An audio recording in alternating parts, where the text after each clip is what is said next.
Hi, this is Carrie Brownstein. This is DJ Premier. This is Darren Aronofsky. You got the RZA right here. Rose McGowan. Radiohead. Aisha Tyler. Tribe Called Quest. Fred Armisen. Fritz Paul. Javier Munoz. Seth Meyers. Frankie Cosmos. Flying Lotus. Hi, we're Chaim, and you're listening to the Talkhouse Podcast.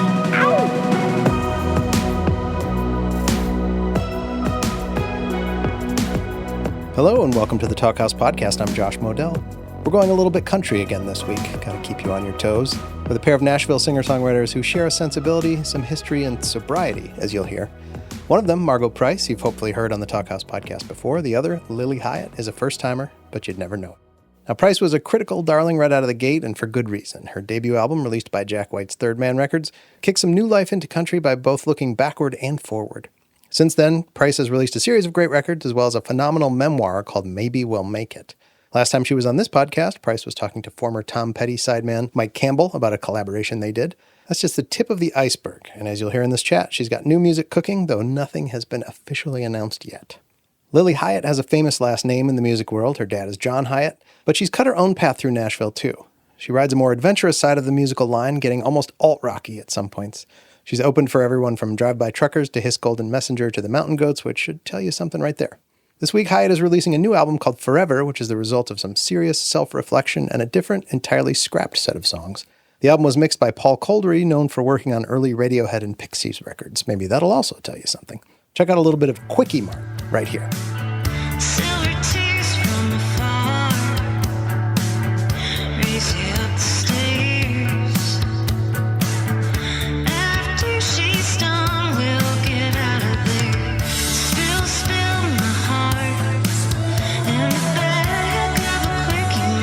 In this lively conversation, Price and Hiatt talk about getting back into the game, about working with their musician husbands, Jeremy Ivey and Coley Hinson, respectively, and they talk at length about getting and staying sober in a town where that's not always so easy. I had never heard Nashville described as a drinking town with a music problem before. Enjoy.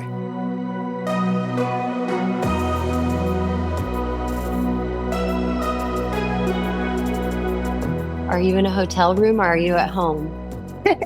I'm at home about to wrangle my dog in. Nice. And just made some coffee, just took a shower. It's hair wash day, which only happens once a week. Nice. So, you know, that can be a weird day. I sometimes will stretch it to even 8 days if I can.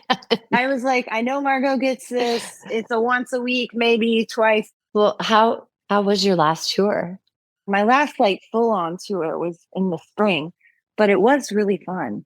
And other than that, everything's been kind of spotty. I was thinking like the Last Waltz. I guess that was last time I talked to you. I thought it was like a run of some Last Waltz shows, maybe. How are you? Where are you? What's up? I'm great. I'm home. I'm kind of battling that just December sickness that seems to come after a year of like running around and, running yourself ragged. And finally my body was like, oh, it's time to get sick because it's winter. So I've been a little under the weather, but still just moving through things. It's hard to slow down sometimes. No, for sure. I just fell into a little bit of a hole over the past month on and off, just getting sick, but that's okay. I haven't been sick since last February. So I had a pretty good stretch, right? Well, I feel like you take really pretty good care of yourself from what I know.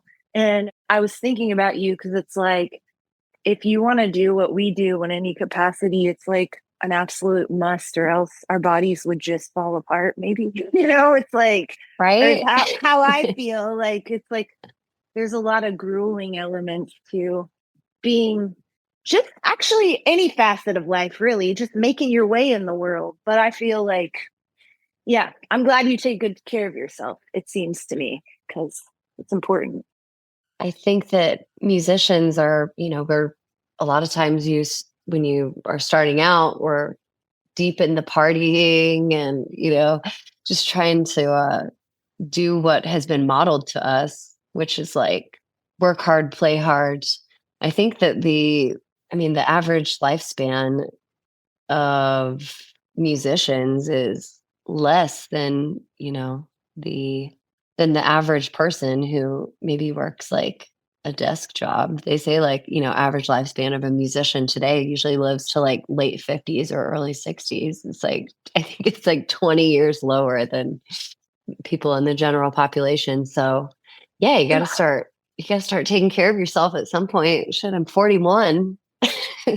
I feel that way. Yeah, I feel like 40s, like late 30s, 40s are when it's kind of cool in a way, is my body's like, it's demanded I do better. It's like, you're going to have to, or else you're going to feel like trash, And it's like, right? we get away with certain things for a while. And then I have this light.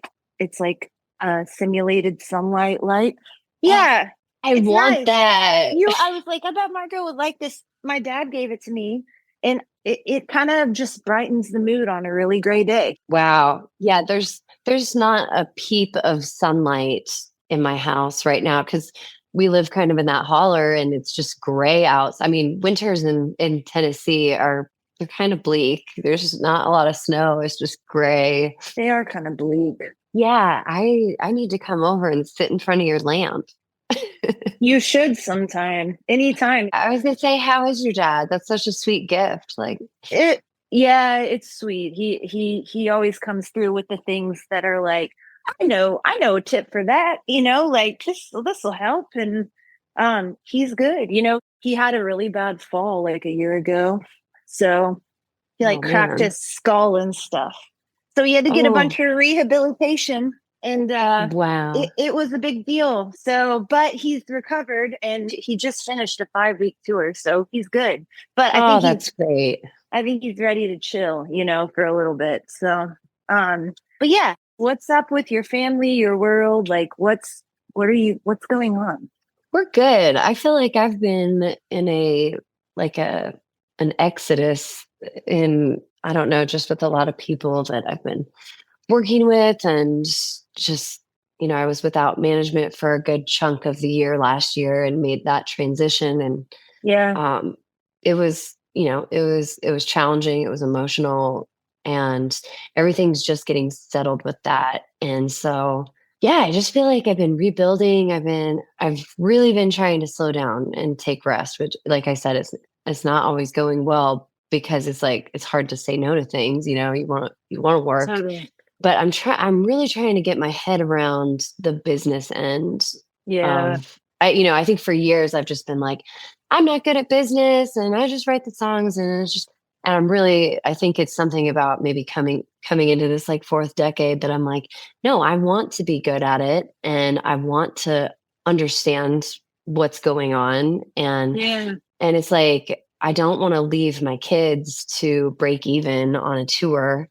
So I'm trying to like think about things a little bit more pragmatically, and also just trying to like take time to like make my record the way I want it and put aside a little time every day to play guitar, even if it's for the like 12 to 15 minutes, because usually when you pick it up and you say like, I'm just going to do, they say like 13 minutes a day or whatever is all you need to master something. But usually when you pick it up, then you end up playing it a little bit longer. So yeah, that's been where my head's been at. I'm like, I want to just really focus on my songwriting and being with the children more. So I do have quite a bit of off time here coming up in like January and February, and even beyond that too. So it's a good restorative rebuilding time, and I'm trying not to get all panicked about, am I working enough? Am I doing enough? Sure. It's like, I think we just America is that kind of place where we think even when we achieve something, it's like, but what's next? And definitely I'm excited for what's next, but I'm like, I just want to take a pause because I in the past, I don't always think things through. That's not my forte. Well, and that's cool. Like, that's a cool way to be, in that it enables you to take some risks. And, I as your friend have seen you do a lot of that, but I get it. I feel with the ebb and flow of everything and creating, when it's like you absolutely have to pause and live life to put something into that creative cup. You do. But it's also like we live in this world where it's like it takes a lot of discipline to honor that, because it's like there's so many resources at our fingertips to show us what's happening, what's going on, and it's easy to like not have boundaries with that, at least for me, and be like, oh, like, I feel like I've had a lot of moments in the past 4 years where it's like I was working, I was doing stuff, but I wasn't in the midst of like full blast promoting my shit because I was like trying to get some stuff done, behind the scenes that enrich my whole thing, so it's Exactly. and people don't realize that. And it's like, only we know that. And we have to like be really honest with ourselves about it. But then on the flip side, there's that part of it where it's like, you don't want to go into that space too long. Absolutely. Yeah, it's such a fine balance. It's just too much sometimes to do it all yourself as well. And I feel like I at least get like that. I'm like, I want to do a lot of things myself if it is going to be like posting, because I want it to feel like me. But then also lately I've been so burned out on it that I'm like, I don't even have time to play guitar if I'm just posting shit on social media. And so I feel that it's an impossible tightrope to walk. Hopefully you got that community, like try to get some people to help you. Like, how's it been like being married to another musician and stuff? Because you and Coley are making music together. Yeah. And that is a very fun thing. And I feel really lucky that like, it's cool with us because we're not like, oh, he's in my band now, which would be fun too. Like, I'd love for him to come out and do some stuff, but he does his thing, but like, we like recording stuff together. So I feel like that balance has been good. He's played with me a few times and it's been awesome, like live. It's just like he's got his hands full with his stuff. You know what I mean? Yeah, totally. But we have a fun time making stuff together. And as y'all know, like, it's just really fun to share a life with another musician because it's our life, So it's like they get it. And we've had to learn a lot about ourselves, but I guess that's any marriage, and like when to like step away and let the other one take the center stage, figuratively or literally. You know what I mean? How's it been being with Jeremy? I mean, y'all have been together so long. I mean, how is that sharing that together? I mean, we sometimes overdo it with just doing every single thing together. And but that's awesome that y'all can do that. No, it is great. But I mean, there's also been times where it's like, he wasn't playing in the band and he's coming into another like cycle. I'm really glad he's getting back in the studio this January, and he's taken like a huge break and just been doing everything just with me and for me. And it's really selfless of him, but I want him to be able to be recording his own songs and doing his own thing as well. We're always just figuring it out, and it's great. I mean, for 2 decades now, we've been saying we're going to have a studio someday. Yeah. And here I'm looking at this equipment that needs repaired. I'm sitting in our music room right now, which has just been overtaken with Legos and toys, and we don't have a studio. So I think that's kind of like one of our goals too, is just like to get a space where we can record, because there's so many songs that get lost in the interim of doing albums, and you're like, oh, remember that one song? Like, it never got. I hate that there's only an iPhone demo of because like the amount of music that you put out versus the amount of music that you create, and not every song is going to be like a winner that needs to be on a vinyl, but still, that's a like pipe dream of ours that I hope we can make come true. And you're really lucky that Coley's so good at the actual recording process of it. Like Jeremy and I we're analog nerds, and we don't really know how to do Pro Tools and Logic very well. So we need to come over. You all need to give us a tutorial. I love hearing about you and Jeremy. Like, I've known y'all for a long time. Y'all have always been doing cool stuff. And from the moment I met y'all, I was like, wow, these are special people.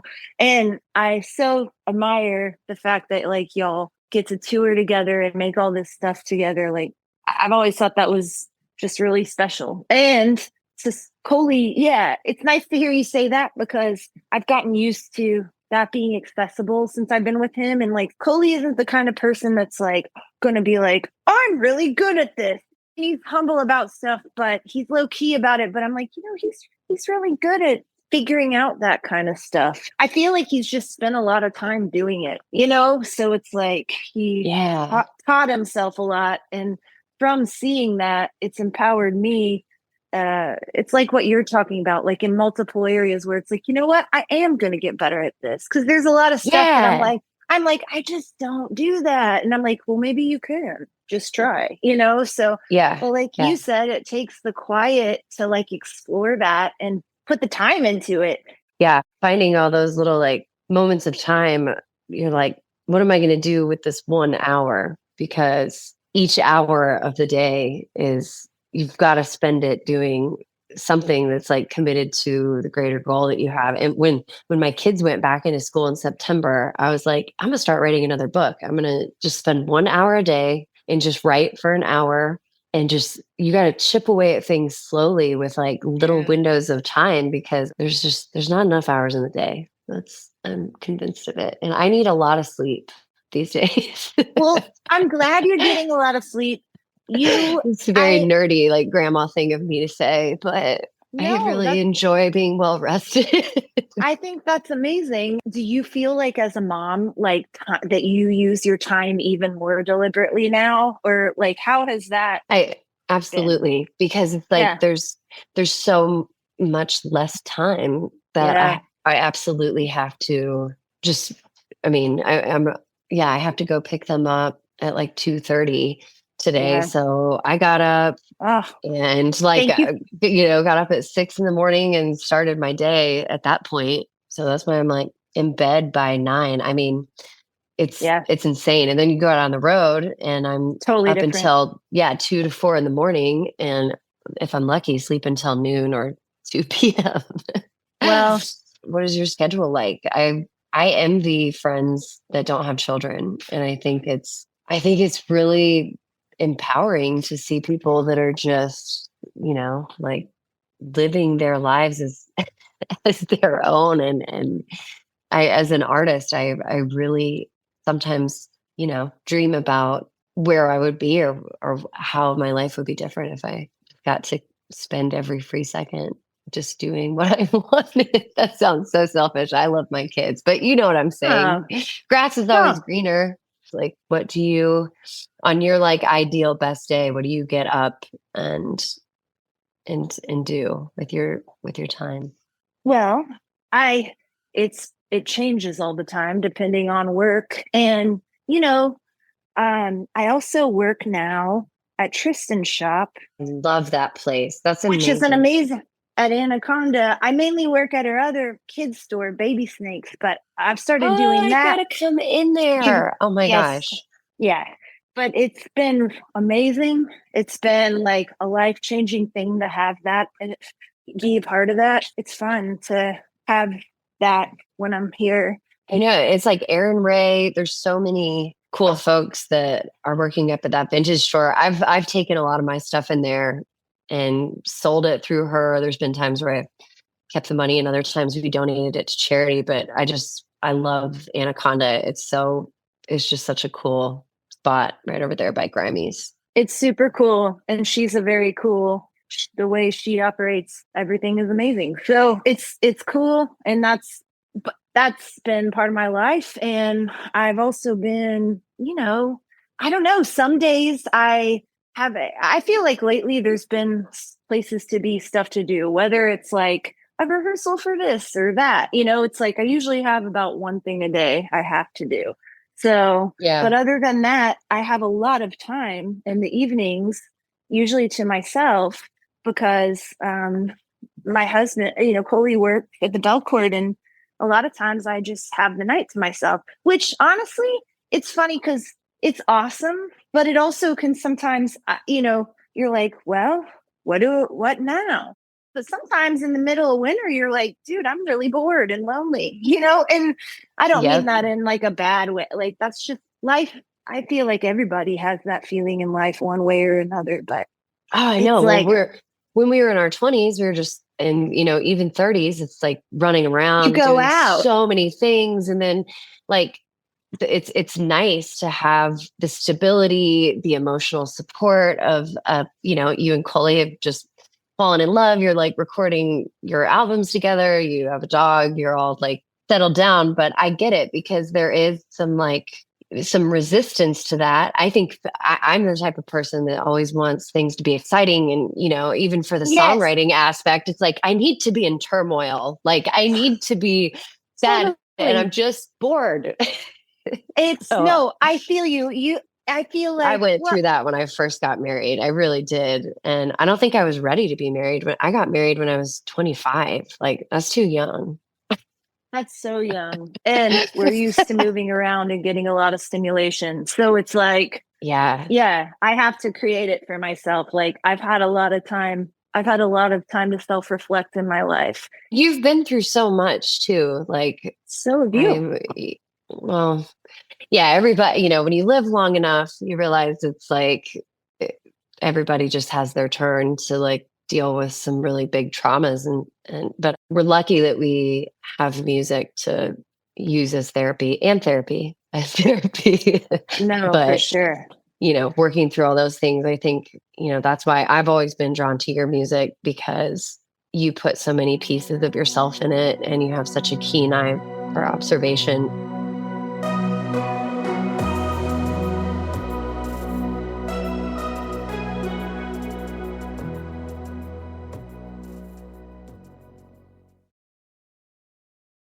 I do want to talk about your new album. I want to talk about Forever and how incredible the music video was.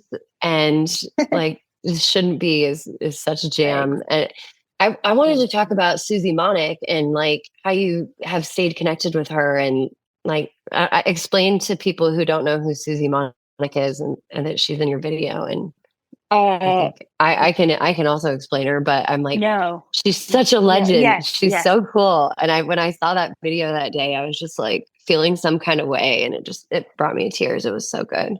Well, that makes me happy. And I was happy to hear you say that about her. Cause like, it harkens back to like an era in Nashville, I feel like, where we were all like kind of free and just jamming and hanging out. And like, it's like, everybody like had all always this time. being at Brown's. Like we were all, she would always be at Brown's. Yes. And I just like fell in love with her. She was always playing like accordion and mandolin, and just like the only woman up there with like all the dudes. And I really think she's one of those unspoken like heroes she used to hang out with like Townes Van Zandt, and you probably know even more about her than I do. I'm like, what else can we say about Susie Monick? She's a visual artist. Like, she's amazing. She's an actress. That's how she got roped into the video, because Josh Shoemaker, who made, he was like, oh, I know this actress, Susie Monick. I was like, dude, I know Susie. She's an incredible player. She's a really cool musician. She showed me some of her old band's records, and it was like these all-girl bands. Yeah, and they were like bluegrass jammers, like, and I'm pretty sure she was on banjo for those. Here's something crazy, Margo. Her band was called Buffalo Gals. Yes, that's right. I remember looking that up. And I've stalked her on the internet and just in real life too. But she'd always be playing at Brown's. And what was that place? The guy that the cook that used to be at Brown's Diner, and he would always be smoking back there while cooking. And then he moved out to Franklin and opened this place up, and she would always be out there playing. It wasn't not Kimbro's. Kimbro's. Okay, cool. Kimbro's Chicken Parlor. I'd seen you play there too, and like Chet O'Keefe and that whole crew from those days. I treasure those days in Nashville, and being able to like know you during that time, and all those bands that were around. It was such a cool time. It was a cool time. And it's like, I know it's still cool and a lot's going on, but like, and a lot of people, awesome bands have moved to town. I love it. But it's also like, man, there was this time where it was so like, I don't want to say niche just because Nashville's always been a music place, but it was like something was really bubbling up or something. So we weren't like, well, what time's practice? We were just like, come over with your guitar, I miss those days when, it's kind of when it becomes a job. Yeah. Then you don't want to like, I feel like I don't know. I don't like bring a guitar over to people's house anymore and just be like, do you want to sit around and play? I don't know why I don't do it as much, but I've really, that's been one of my goals too, is just to have more parties and say like, hey, we're going to do a guitar pull tonight. Let's And get, some circles going, like one outside, one inside. And I mean, even like the 5-spot, the Wednesday night, like old time jam, those, I really miss all those days and that era of Nashville. It was so special. And before it got overrun with pedal taverns and bachelorette parties and people throwing chairs on. Even if I were at someone's house and there was a guitar getting passed around, I probably wouldn't be like, hand it to me. I'd be like, oh, that's scary. But then it's like, why not? We used to do that. But I used to do that when I was so drunk. So I don't know if that was part of it. It was like freeing to be like, just drink and play, and it's like, no, I don't do that. And neither do you. So it's not like we can't still do that. I just think I associate it with that, Really wild times. It's crazy. I mean, a lot of it's very blurry memories, but absolutely the things that I do remember, I don't regret all of them because it was, it was just a time and we were doing the best that we had with the tools that, or, the best we could with the tools that we had at the time. Totally. So it's like, and we lived to tell. So we live to tell. That's right. It's either like dead at 27 or get your shit together and have your come to Jesus moment and for sure and keep going. Absolutely. I love the colors of your vinyl, by the way. Like thank you. The green and all the purple and what was the recording process like? Like I know you and Coley worked on this together over the span of a time, but what's your favorite song on the album? Like I know, singles come out and then it's a lot of times for me, I'm like, it's the deep cuts. Well, that is sweet of you to ask. I really appreciate it. And oh God, I think my favorite song probably on it is the song Quickie Mart, just because it's kind of weird. So I was going to say that one was my favorite too. So, well, I'm glad to hear that. How did you write that one? Was it a quick write? Well, that was a quick write, but it was, I feel like everything written on that album, minus the song Man, which had been written. Well, some of them got written a couple years before, but a lot of it, that Quickie Mart was like the winter doldrums feeling of like, if I don't figure something out or make something, I'm going to just, flip out inside. I'm so just kind of, middle of the, or actually not even the middle of the winter, right around Thanksgiving time or something, but just like dark and wet and starting to get darker earlier. So, but, we like going to concerts and stuff. So I don't know, that kind of inspired that song, going out and messing with drop D tuning, which is something simple that you can change to kind of open up a new melody or something. Nice. But when we made that record, we weren't like, oh, we have a contract and this is what's going to happen with it. We were like, we want to make music that people want to put out. And not compromising the artistic or trying not to compromise the artistic stuff, but we're like, we want to make something that people get excited when they hear it, so because I've been making a lot of like lo-fi weird music and I really liked that. And I released a little bit of it on my own, but I was like, I don't think I can make a record of this unless it was that was the cassette that you did, right? That was you and Coley's album together. We made a record together, and then I made some stuff by myself that was just kind of like a weird, I didn't have management for a couple of years. I didn't have a label really that I was associated. It's like I've worked with New West for a long time. I'll revise that. Didn't have a contract with anyone. You know what I mean? So I was kind of floating out there for a while, being like, where am I going? What does the business look like in this? Because people act like that part sucks, but it's important, to have a grip on that to me, This was after you went out to San Francisco.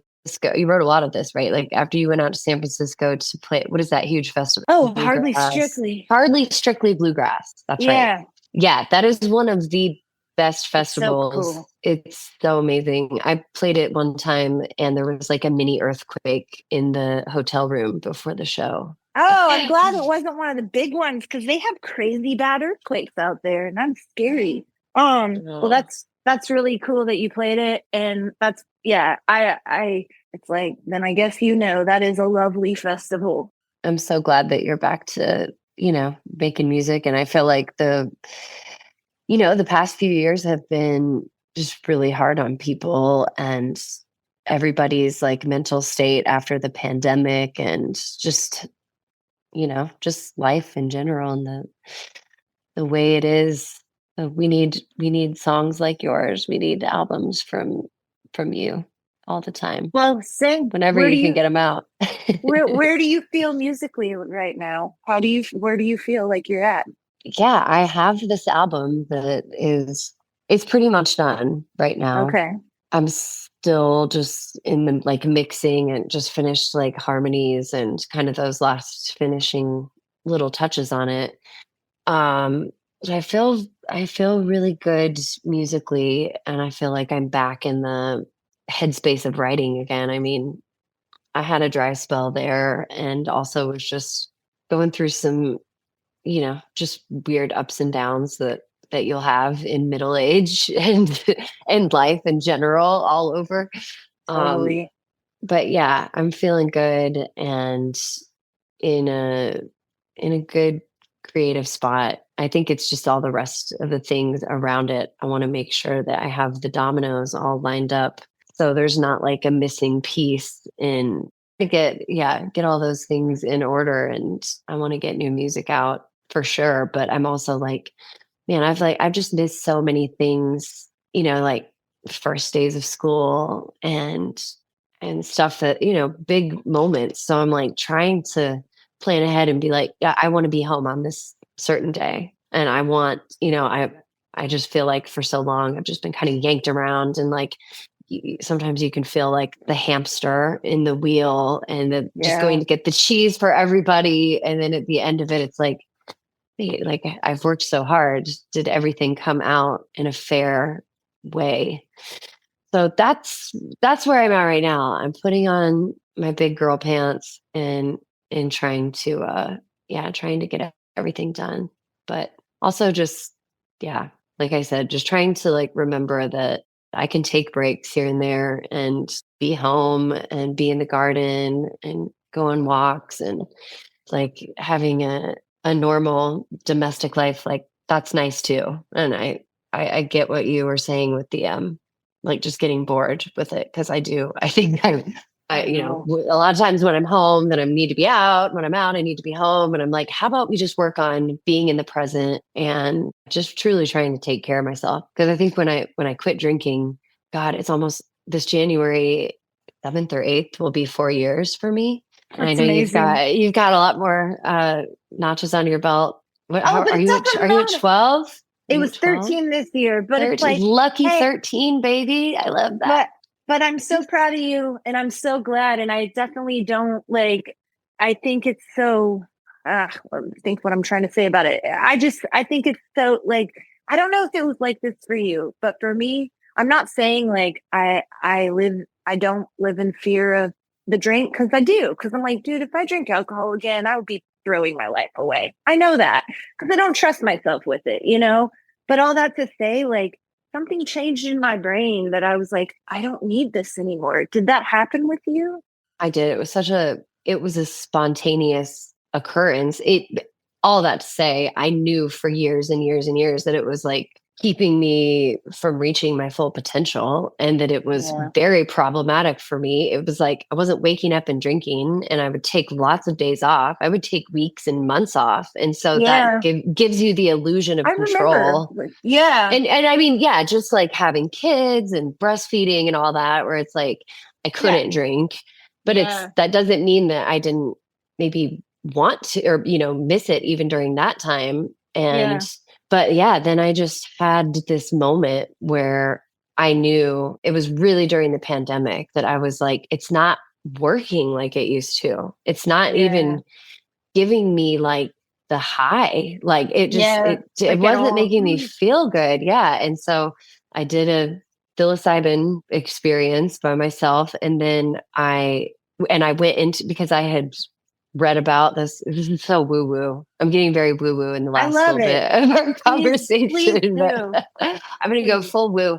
I had, Let's go. read about how in the very, very early years of Alcoholics Anonymous, that Bill Wilson had treated people with LSD to cure their affliction, and it worked so successfully. And then they changed the model, and he had himself had a psychedelic experience on belladonna, and I'd always just kind of used mushrooms to like party before, but I just went into it with like the thought of like, what would my life be like if I didn't do that? I thought everybody was going to think I wasn't cool anymore. And maybe some people do, but that's the thing, is that I just don't give a damn. I don't care what anybody thinks about me anymore. And then it was that couples with reading like 3 or 4 books. One was Alan Carr's The Easy Way, and I've read his book, I Quit Smoking Cigarettes. I read Quit Like a Woman by this woman, Holly Whitaker, and then another book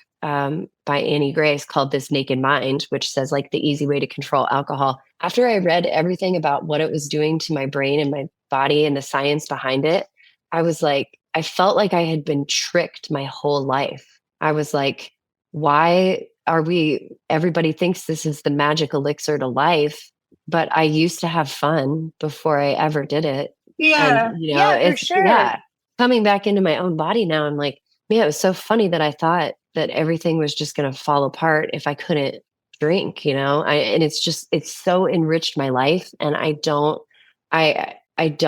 think I would ever, I just don't have the want for it, which was the trick in my brain, because it is hard to use willpower when, you're like white knuckling it or feeling like I can't have something. But I was like, I just truly don't want it. And I wish I would have thought about it, God, back at 30 years old. I wish I would have thought about it then, but I'm here now, and I'm trying not to have any regrets about it. And, there's people like you really inspired me. And, you were an early pioneer. Now it's just like this like health movement where everyone's like, why would I want to put that in my body? But, it's like in those days, like everybody was getting hammered. Yeah. I mean, and not only that, but it was like the cocaine and like all the the drugs and everything that was just that you feel like you have to do to be a musician. And it's quite the opposite. But honestly, I think it's cool that culture has shifted a bit away from like the hardy party thing. Like, I'm like, you know what? If sobriety is hit, or, like THC is pushed more than booze, like, so be it, and like, that's way better than how it was, I feel like, when we were young, which was like a totally different landscape with it. So now it's completely demonized if you use THC. And actually, there's still, I'm really not about the Tennessee government, because they're trying to like outlaw CBD and everything in Tennessee now. And it's like, we have all these like great options. Like you can go to D's and you can get like a THC drink. It's wild. And now they're going to try to push back on it. I'm like, no, we're losing out on farmers and taxes. Exactly. I don't want to be on a soapbox, because definitely everybody to each their own. I think that's the thing. It's like, let's obviously, people shouldn't be driving while you're high or while you're drunk, but I think people should be able to do what they want in their own homes. I don't understand why we've put one on a pedestal and you have to explain yourself for not taking it. And then the other one is like, right? You're going to hell if you're smoking a joint. You have to be like, I don't drink. It's like, wait, what? But yeah, it's just like, protect yourself and honor yourself. It's like, there are a lot of routes to clearer well-being, whatever that means. And it's like, that's another thing I've had to like learn over time, is like how to not be, there's definitely been times, and I won't get on a soapbox about this, but like, there's definitely been times I've worried about people. I've been like, I don't know if they're okay. But there's also been times, because I experienced something a certain way, it was hard for me to understand another path, where I'm like, well, that's important to me too, is to have an open mind. Like, I've learned a lot through that, and I feel like you've always had a really open mind. It's something I love about you, and it's a cool way to be. I try to have an open mind. It's been challenging now that I'm on the other side of the, I'm worried. I'm trying to be worried about keeping my side of the street clean and not be worried about what other people are doing on their side of the street. But I mean, we surround ourselves with people that often share our habits. And I think, they always say Nashville is like a drinking town with a music problem. Like that says everything you need to know right there. I've tried to lead by example. And for a while, I didn't even tell anybody. I would be drinking like Busch non-alcoholic in the can just so nobody knew, or I would have like a rocks glass. And I think it was like 6 months went by before I even like told my band, because I just didn't want anybody to be like self-conscious or think like that I wasn't. I'm not a part of the friend group anymore. Like, what's it matter what's in my glass? I can sit around the fire with everybody else. And then when I wake up in the morning and, say we're on vacation or we're on tour, that's the thing that you gain when you stop drinking is you get all this time back. And time is like our most valuable commodity. And I just have so much more time. You wake up in the morning and you're like, I'm not hungover. I can go to a fucking museum. I can go on a hike. I can go do whatever I want. And, I still hung with everybody, but, they're all like throwing up and tired and, sleeping until the very last minute, not even getting any breakfast in their system before you jump back on the plane or whatever. And it's absolutely enriched my life. And I feel really lucky that I've got, friends like you and Kelsey Walden and like some people who've like been through the journey too, because it's different when you've, maybe like never, ever, ever drank, but when you've been through it and you're like breaking cycles and, it's wild shit. And I'm lucky that I've got you as a friend. I mean, God, how long have we known each other now? It's been a while. I don't know. I feel like I honestly, I think I've known you. Years. No, even longer, because Maybe I knew you longer. before I got pregnant. So Oh my I gosh. think I've known you for 16 years. Like that makes us like cousins or something. We are cousins. And I feel like my sister and your sisters are all cousins too. I'm like, they're well, that is the special thing with being in a long-term friendship that, takes maintenance, because but like upholding long-term friendships and seeing people grow and change and get to cover new ground, it is inspiring. It's like tons of things I've seen from you have inspired the hell out of me, and it's like that's the beauty of true friends. That's right. Another thing. The older I'm getting, the more I'm like, dude, you gotta keep some friends in your life or else you're gonna be really lonely. Everybody's gone on tours. I don't ever look at anybody's tour schedule. If I'm having like a party or going out, I'll just text somebody, because I think it's so nice to get that text. Like totally when you're on tour and you're like, oh, somebody was thinking about me. Cause I think a lot of times, like, I'll be gone so much. And then when I'm finally home, everybody's like, oh, I didn't hit you up because I just didn't think, you were going to be here. But are you, I'm like, I want to ask, your album comes out is January 31st? Yes, it does. What else do we need to tell everybody? Tell everybody everything. If you haven't got the records yet, go pre-order it right now. It'll be out. I'm gonna have to, I'll be screaming it from the rooftops as we do. But I love seeing you back on the internet. It's great. And you're playing the Blue Room that night, right? Yeah, like at Third Man. Yeah, it'll be fun. And we're going on tour. We're gonna do a 5-week, and then it's tour right after that, like or March or something. Yeah, there's some stuff, and then we go on the road in March. I've never done a straight 5-week stretch. You'll be dead by the end of it. But actually, I feel like after the 3rd week hump, then everything is good, and then you just really get into a rhythm. And by like 6 weeks or whatever, you're like, I'll do this forever. Okay, all right. Thanks for that affirmation, because I was you're gonna be great. I usually go about 2.5, 3, come home. So I was like, damn, that's a long time to be away from Coley and stuff. But it's nice to hear that and, figure you just hit your stride. So what's next for you? Everything's very chill for me right now. I haven't announced anything. I'm having like weekly meetings, and we're talking about like when to set up the tour and when to try to, but yeah, it's just like a bunch of festivals and some stuff like peppered in there through the spring and the summer. I don't know like what's been announced, but cool stuff. Yeah, just writing this other book and just trying to get all my ducks in a row, but nothing to announce right now. So I'm just happy that I could talk to you about your new album, and I miss you, and let's get together for coffee and like while we're home. For sure, we should. I can't wait to hear what you're working on, and congrats on a really amazing year for you.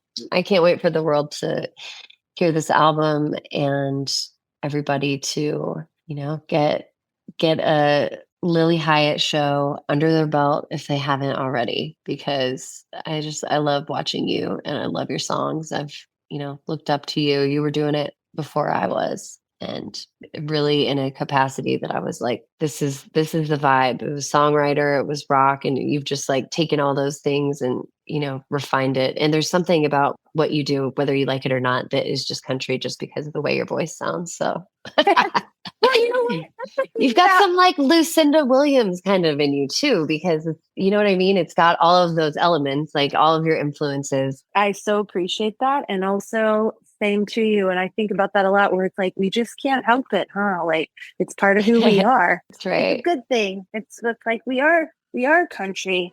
Like we grew up in the country. So it's like That's right. That's right. Thanks for listening to the Talkhouse Podcast, and thanks to Lilly Hiatt and Margo Price for chatting. If you liked what you heard, please follow Talkhouse on your favorite podcasting platform and check out all the good stuff on the Talkhouse Podcast Network. This episode was produced by Myron Kaplan, and the Talkhouse theme is composed and performed by The Range. See you next time.